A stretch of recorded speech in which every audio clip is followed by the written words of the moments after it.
In Palacios, Texas, a 400,000-gallon oil spill by Titan International has caused great damage to the Gulf Stream and the small fishing village in the area. The fishermen are unable to fish anymore because the local fish are now deformed and worthless, and this is destroying their economy since fishing is their central income. Now out of work, many fishermen try to mitigate the spill by waiting out in the boats to try and clean the waters. Former boater Shco is another victim of this incident. He fell off his boat while cleaning because a plane was pumping dispersant and made him dizzy. This got his face full of chemicals. Now he walks around with an oxygen tank attachment and one of his eyes has gone blind, not to mention the scars covering half of his face. He earned his nickname Shco because he used to be an excellent fisherman, capable of catching big fish as efficiently as white sharks, but now he can't work anymore because of his disability. In his free time, Shco picks up animal bodies from the shore that have been killed by the oil and sends them to Titan International's headquarters through slow mail so the package has time to get extra stinky. He also hangs out at the local dive bar where all the fishermen stop by to have a drink. One afternoon, one of the fishermen tells the story of how he once found his boat surrounded by a school of mermaids that attacked him, but nobody believes him even if he has weird scars on his stomach. Shco stays out of that conversation, but he does speak up when he hears the fishermen will be going out to the sea again. He is sure there won't be any more catches and everyone needs to stop lying to themselves. The so-called cleanup is just a cover-up. Titan International sent some planes that threw some chemicals to make it look like they were helping, but it's silly to expect more from now on. The senator that promised on national radio that they were working on it has his pockets full with Titan International's favors, thus he is speaking lies to look good and sail all the way to the White House. The conversation ends up putting Shco in an awful mood, so he leaves to sit in his truck to try to calm down. His peace is interrupted by Breezy, who wants to borrow Shco's boat since he isn't using it anymore. However, Shco still remembers what happened the last time they tried to work together. Breezy left him waiting for 2 hours and Shco had to find out on his own that Breezy had been arrested. Shco refuses to work with him again and drives away as Breezy begins yelling at him with fury. When Shco gets home, he spends the evening as he usually does, drinking in front of the television. Sometimes he misses the sea so much that he can't sleep, thus he turns on the radio to hear what the other fishermen are doing while sailing. There's a mention of being a beautiful day to be at the sea, and this frustrates Shco too much to keep listening. Instead, he leaves the house for a while. At the shore, Shco finds a fish covered in oil and throws it in his truck. When he's about to leave, he hears some screeching from among the rocks and comes closer to check what could possibly be making that noise. It turns out it isn't an animal but a mermaid, who is also caked with oil. Shco is shocked and a bit scared, so he makes sure things are safe by poking the mermaid a couple of times with a tree branch. Once he confirms she won't move, Shco wraps her body in tarp and takes her home. It's hard for him to drag both the mermaid and his oxygen tank, but he doesn't give up and manages to get her inside. Then, he fills the tub with ice as he would do to keep fish and puts the mermaid in it while listening again to the radio.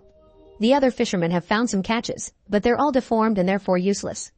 This makes Shco look at himself in the mirror and cover his scars with a hand to remember what it was like before he became deformed and useless too. Having caught a mermaid, though, means he isn't useless anymore, so Shco celebrates by playing some music and dancing around the house. He's suddenly interrupted by the phone ringing. It's a call from yet another lawyer that wants to help him sue Titan International. Shco immediately hangs up on them though. He isn't interested in reviving all his trauma for money, and no trial will give him his old life back. Later in the evening, while Shco is drinking and watching TV, he hears a strange noise coming from the bathroom. When he goes to check, he discovers the mermaid is alive and furiously getting out of the tarp wrap. After closing the door to stop her from escaping, Shco rushes to grab his rifle, and when he comes back, the mermaid jumps on him as soon as he opens the door again. The two of them struggle for dominance on the floor and the mermaid even manages to bite Shco's arm, but fortunately, he's also brought a fishnet with him, which he proceeds to use to wrap her up again and tie her to the tub. As he points his rifle at her, Shco considers shooting her, but he can hear a song ringing in his ears that convinces him to put down his weapon. The next day, Shco goes to the supermarket to buy a bunch of different kinds of meats. When he comes home, he brings a box of Q-tips to the bathroom and uses them to clean the mermaid's gills, removing all the oil to allow her to breathe properly. Then he offers her the different meats he's brought and the mermaid chooses raw beef, so Shco feeds it to her after cutting a small hole in the net to free her mouth. When he leaves the bathroom, he promises he'll be back for supper. Later in the evening, while he watches TV, Shco swears he can hear that song coming from the bathroom again. Feeling bad for the mermaid, he pushes the TV to the bathroom so they can watch a series together. Shco tells the mermaid all about Bonanza, even quoting entire dialogues. His father loved this show and American TV in general, and he used it to learn English. Eventually, Shco falls asleep against the tub, unaware that the mermaid has been stretching her hand to try to touch him. A strange noise wakes Shco up in the middle of the night, and when he checks the kitchen, he discovers Breezy has broken in and has grabbed the radio. Shco threatens with calling the police, but this only makes Breezy mad.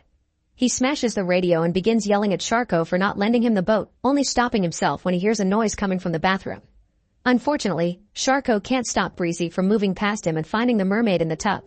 Breezy immediately gets excited, thinking how much money they could make by selling her, but Shco explains he's been waiting for the sea to get cleaner to throw her back in. Future plans are put aside for now when Breezy points out you can't keep a mermaid in the bathtub. The next morning, they brings some tools and begins building a glass tank big enough for the mermaid in the middle of Shco's living room. Breezy takes too many breaks to smoke though, and Shco reminds him of the importance of taking pride in one's work, a lesson that his father taught him. In return, Breezy shares the scars on his body, made by his own father using cigarettes. Then he begins thinking about proving his worth through the mermaid, so Shco has to cut in and remind him he can't tell anyone about her because they'll take her away. In order to keep him silent, Shco tells Breezy they can be captain and deckhand like the old times. Breezy is skeptical after the last refusal, but Shco explains he's always been hard on him as a boss because he was treating him like a son, and that was the way he had been taught by his own father. Shco assures him he cares about him, and Breezy buys it, happy to have a new father figure in his life. Once the work is finished and Breezy is gone, Shco fills the glass tank with water and throws the mermaid inside, making her very happy to be able to swim again. In the evening, Shco makes dinner for both of them, trying to keep it romantic with flowers and music because he's become very fond of the mermaid. After tossing her a raw steak, Shco sits in front of the tank to have his own dinner while telling the mermaid more about his dad. He loved all things American, like Sinatra, and it had been hard to find work in Texas because of racism towards foreigners. When Shco was a kid, he had to watch his father scare the Klan off their house with a rifle. Life's been hard for Shco since the accident, and he thinks losing his job is like losing all his father had built for them. While Shco talks, he keeps hearing a distant song, and images of a strange woman flash in his mind. Suddenly, there's a knock on the door, and Shco opens it to find the woman from the vision.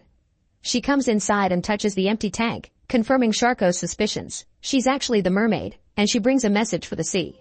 Everyone is grateful for Shco's rescues, and for being the only one that understands the terrors of the oil. The mermaid thinks Shco is pretty much one of them, and to thank him, she touches his face to heal his injuries before kissing him.